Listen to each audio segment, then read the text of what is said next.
Assalamualaikum warahmatullahi wabarakatuh.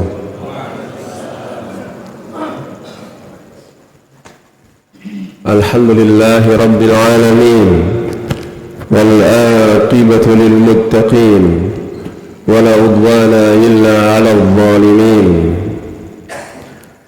Wassalatu wassalam wal barakah ala khairil khalqi ajma'in, khatamil anbiya wa imamil mursalin, sayyidina wa nabiyyina Muhammadin wa ala alihi at-tayyibin at-tahirin wa ala ashabihi ajma'in wa tabi'in lahum bi ihsanin ila yaumiddin.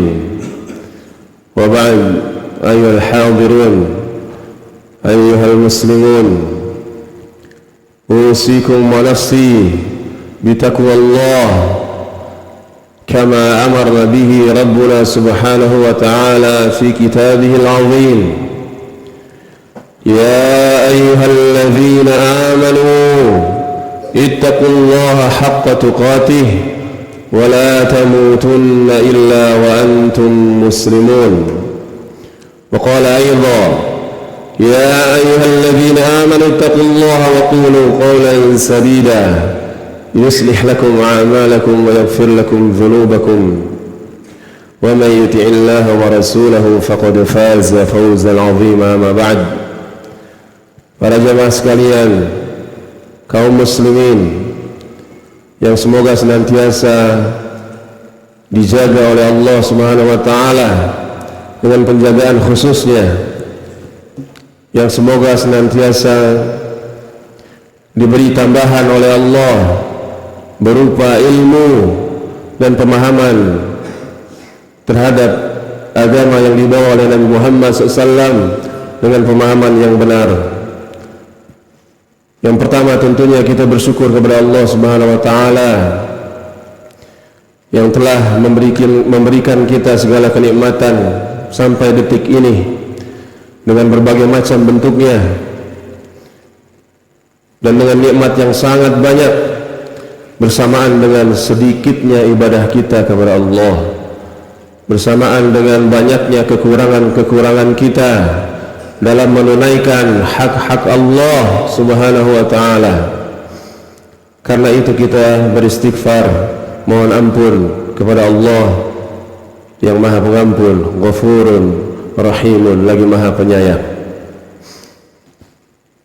Kita bersyukur kepada Allah, memuji Allah dengan pujian paling tinggi, yaitu pujian karena memang Allah satu-satunya pemilik al-asma'ul husna, seluruh nama-nama yang terbaik, yang mana setiap nama itu mengandung sifat-sifat yang sebagaimana Allah katakan tentang dirinya sendiri, laisa kamitslihi syai' wa huwas samiul basir. Tidak ada sesuatu pun yang serupa dengan Allah dalam sifat-sifatnya, dalam zatnya, dan dalam perbuatannya. Allahu Akbar, Allahu Akbar, la ilaha illallah, Allahu Akbar walillahil hamd. Para jemaah sekalian, a'azzani Allah wa iyyakum.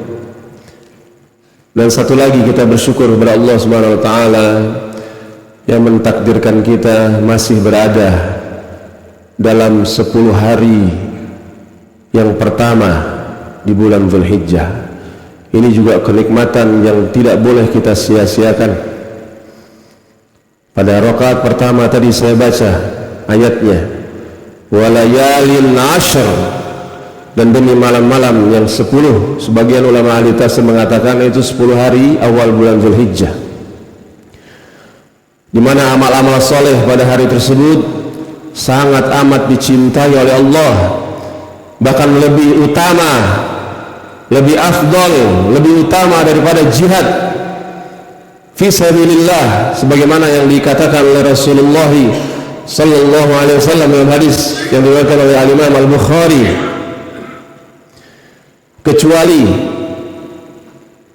yakni tidak ada yang bisa menandingi amalan seseorang yang dia berangkat jihad, berjuang di jalan Allah, lalu dia tidak kembali dengan apapun juga, yaitu dia telah mati syahid, dia telah mengorbankan nyawanya untuk Allah Subhanahu wa ta'ala. Itulah keimanan, saudaraku kaum muslimin. Keimanan itu bukan hanya ucapan saja, bukan hanya yang diucapkan oleh lisan kita saja, tapi keimanan itu harus ada bukti dan terlihat pada pengorbanannya. Jadi iman itu bukan hanya ucapan, tapi butuh bukti dan pengorbanan. Dalam hadis tadi kita mengetahui sama-sama bahwa orang itu tidak ada yang bisa menandinginya. Jadi amal-amal soleh yang dikerjakan pada 10 hari awal masuk padanya hari ini. Makanya yang paling utama adalah jika menyembelih, siapa yang ingin menyembelih hewan kurban, mempersembahkan kurbannya kepada Allah dengan keyakinan rububiyah, ya, niatnya benar-benar persembahan kepada Allah,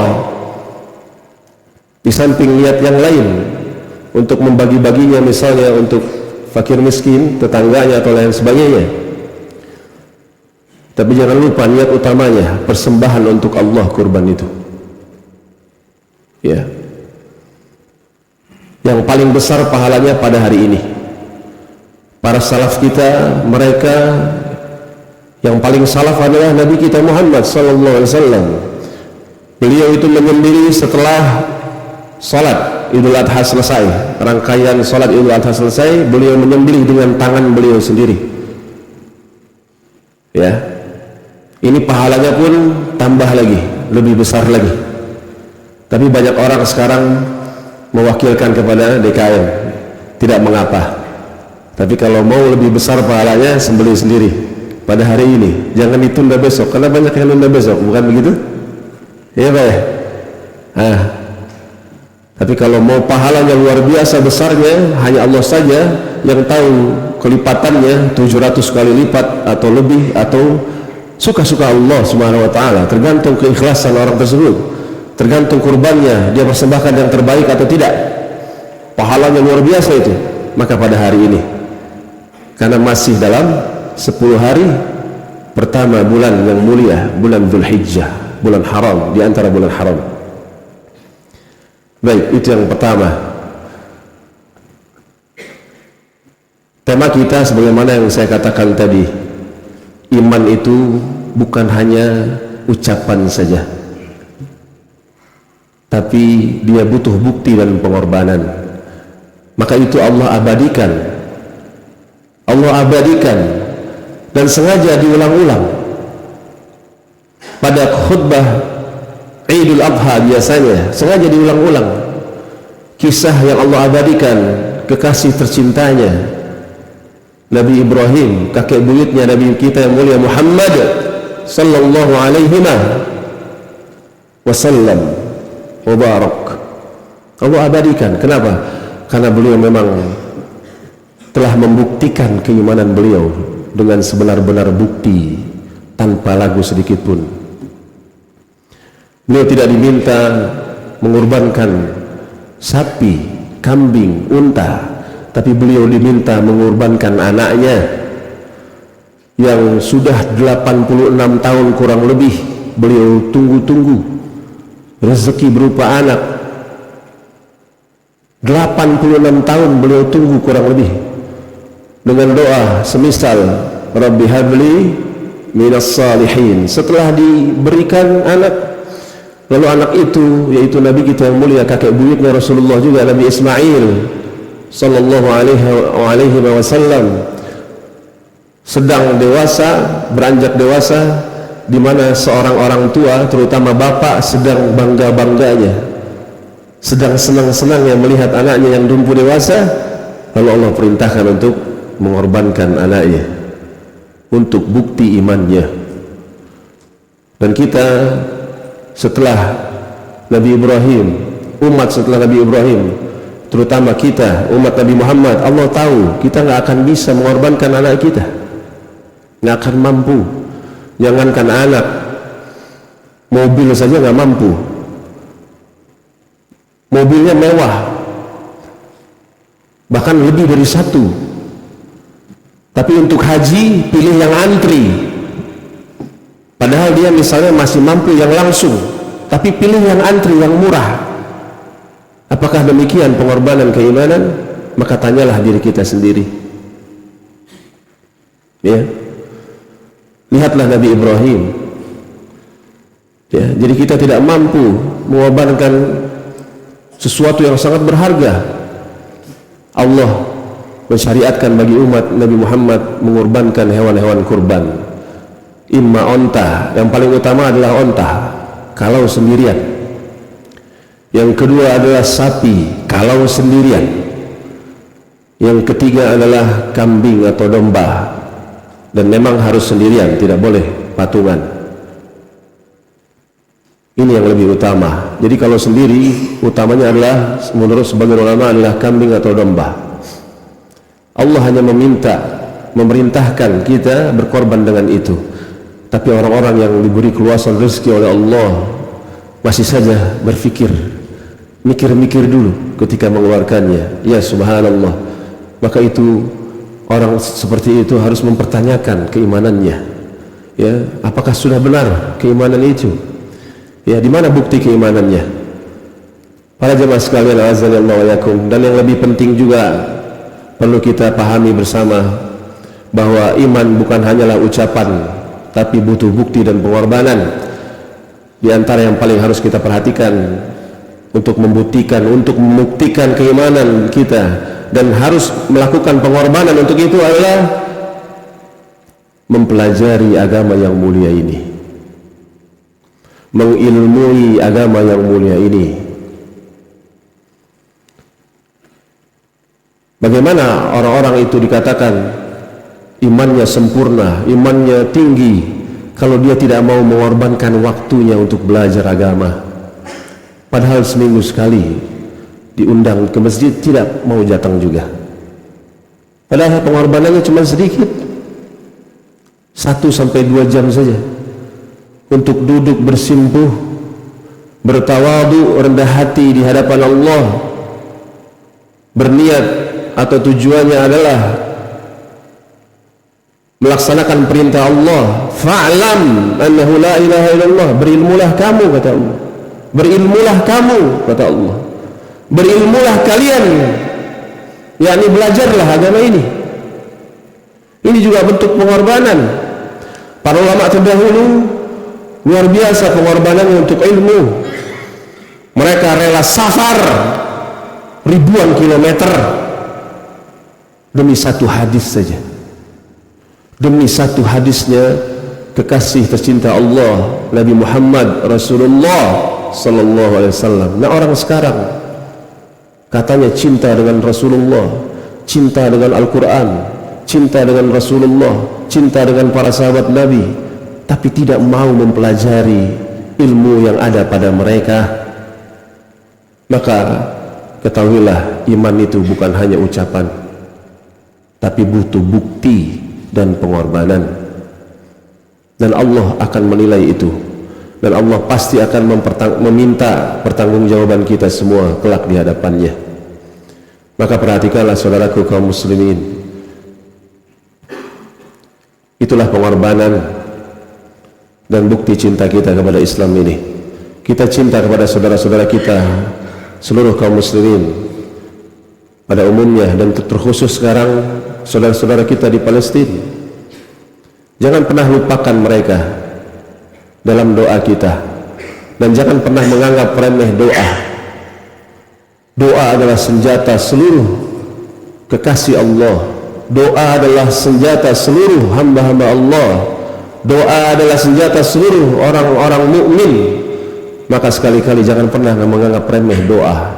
Setiap hari kita doakan kaum muslimin, kita doakan saudara-saudara kita yang ada di Palestina, agar Allah memberikan jalan yang terbaik bagi mereka. Dan sekarang kita melihat alhamdulillah perkembangan luar biasa, nikmat yang luar biasa, anugerah yang luar biasa yang Allah berikan kepada saudara-saudara kita di Suriah. Allah berikan mereka kemerdekaan.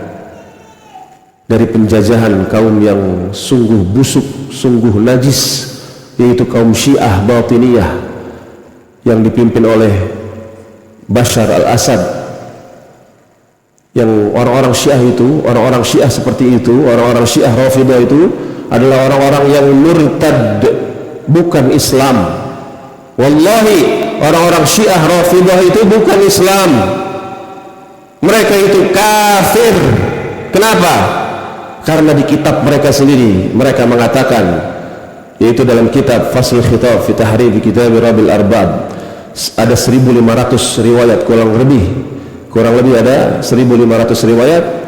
Mereka orang-orang Syiah mengatakan Al-Quran yang ada sekarang sudah dirubah-rubah oleh sahabat-sahabatnya Muhammad, lalu mereka melaknat sahabat-sahabat Nabi.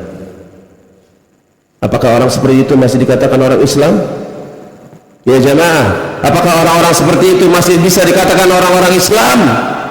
Al-jawab, la, tidak sama sekali.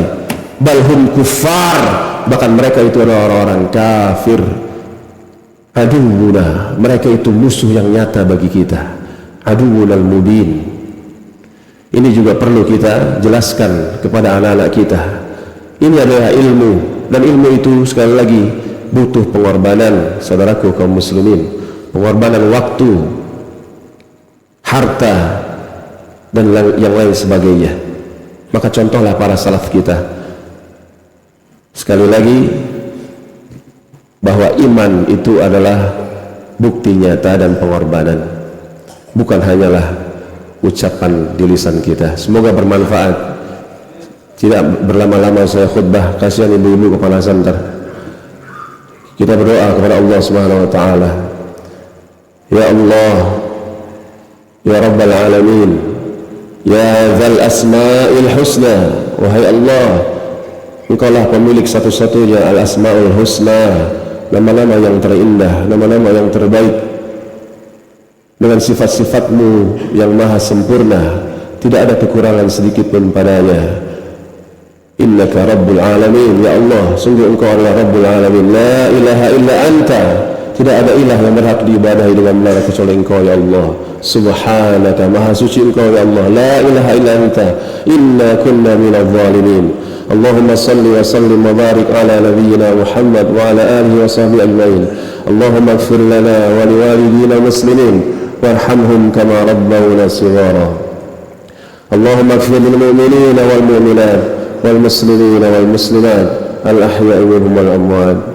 اللهم يا ربنا انصر إخواننا الذين ظلموا في فلسطين.